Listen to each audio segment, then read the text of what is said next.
मेरा नाम प्रचित है। मैं इटावा से आया हूँ QHT में। मेरी पहली PRP है। अभी तक तो मेरा अभी शेडिंग फेज शुरू हो गया है, ऑल यू कैन सी। तो अभी तो थोड़ा लो जा रहा है। ऐसे बाई ईच पासिंग डे बाल थोड़े कम होते जा रहे जितने इनिशियली मेरे लगे थे 2900 ग्राफ्ट्स। बट अभी आगे आने वाले टाइम में मैं होपफुल हूँ कि it will improve and it should improve basically. I trust QHT। तो बेसिकली मेरा हेयर ट्रांसप्लांट कराने का डिसीजन था। तो पहले ये था, मेरे को कुछ भी आर्टिफिशियल नहीं था। So basically patch was out of the question. तो अभी फिर उसके बाद मैं रिसर्च ही कर रहा था कि QHT का नाम पे आगे आया। तो इसके काफ़ी सेटिस्फाइड कस्टमर्स और फिर यूट्यूब रिव्यूज़ देखने के बाद मैंने डिसीजन लिया कि let's go to QHT, let's take a consultation.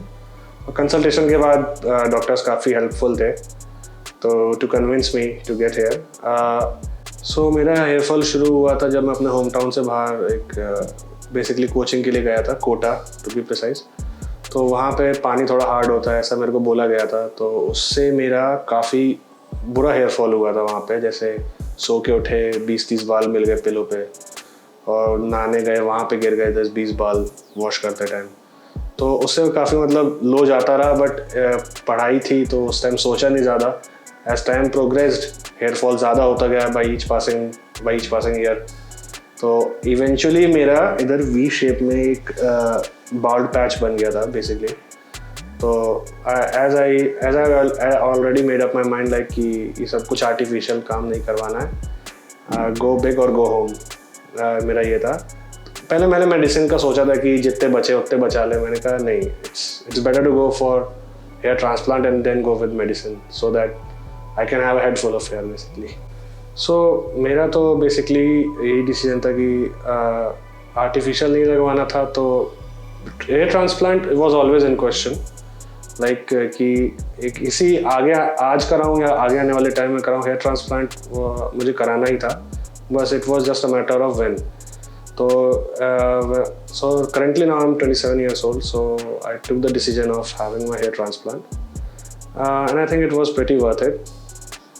अभी मेरा जो चल रहा है कि आने वाले टाइम में कि मैं चाहता था कि एटलीस्ट जब मैं when I'm in 6 months into surgery, I should have a head full of hair and I'm quite hopeful. Surgery का एक्सपीरियंस मेरा बेसिकली डॉक्टर्स बहुत हेल्पफुल थे। बेसिकली मैं आपको सबको यही बताऊंगा कि हाँ, डॉक्टर्स ने ऑलरेडी मेरे को सब समझा दिया था क्या what to do what not to do. तो उन्होंने पहले बताया था कि जैसे एनेस्थीसिया वगैरह जो था, उन्होंने प्रॉपर टेस्टिंग वगैरह की, ब्लड टेस्ट हुए। They took all precautions before the surgery. और सर्जरी के टाइम भी मेरे को प्रॉपर इन्फॉर्म किया गया था कि हाँ, कि just whenever we are giving anesthesia that will hurt a bit, and after that it was quite streamlined process.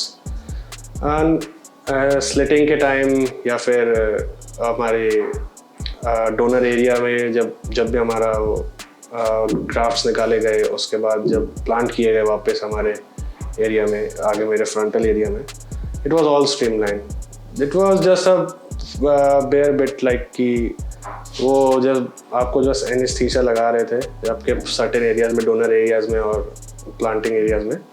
Surgery मेरा हुआ तो उसके बाद मेरे को बोला गया था कि at least for 1 week you have to be very precautious. तो हाँ, मैंने प्रिकॉशंस ली और इन्होंने पूरा QHT ने मेरे को एक पैम्पलेट क्या बोलेंगे कि आई डोंट नो, लाइक पूरा दिया था कि what to do and what not to do. तो मैंने भी उसको थोड़ा लिया।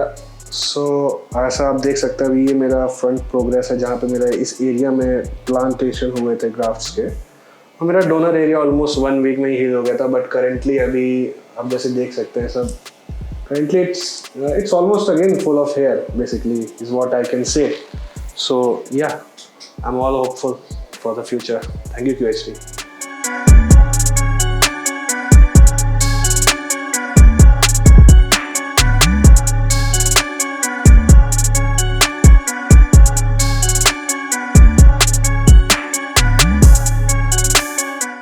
हेलो फ्रेंड्स, अगर आपने अभी तक हमारे चैनल को सब्सक्राइब नहीं किया है तो प्लीज इस वीडियो को लाइक कीजिए, शेयर कीजिए और हमारे चैनल को सब्सक्राइब कीजिए। और ध्यान रहे बेल आइकन दबाना ना भूलें, जिससे हमारे हर वीडियो का अपडेट आपको समय समय पर मिलता रहेगा।